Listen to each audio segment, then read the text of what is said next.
I don't think hell exists. I happen to believe in life after death, but I don't think it's got a thing to do with reward and punishment. Religion is always in the control business.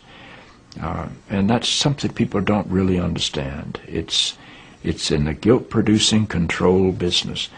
And if you have heaven as a place where you're rewarded for your goodness and hell as a place where you're punished for your evil, then you sort of have control of the population.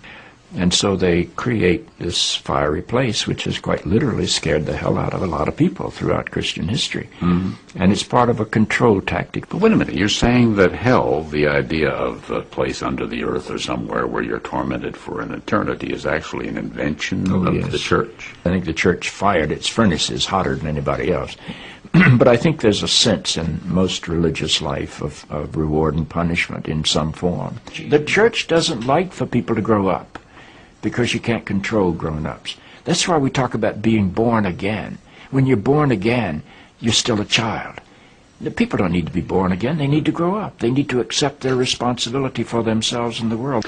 What do you make of the theology, which is quite prominent these days in America, which is that there is one guaranteed way not to go to hell, and that is to accept Jesus as your personal Savior? Yeah, I grew up in that tradition. Every church I know claims that we are the true church, and they have some ultimate authority. We have the infallible Pope, we have the inerrant Bible. The idea that the truth of God can be bound in any human system, by any human creed, by any human book, is almost beyond imagination for me. I mean, God is not a Christian. God is not a Jew or a Muslim or a Hindu or a Buddhist. All of those are human systems which human beings have created to try to help us walk into the mystery of God. I honor my tradition.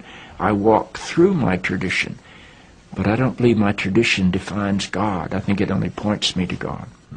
You and I are emerging people, not fallen people. Our problem is not that we are born in sin. Our problem is we do not yet know how to achieve being fully human.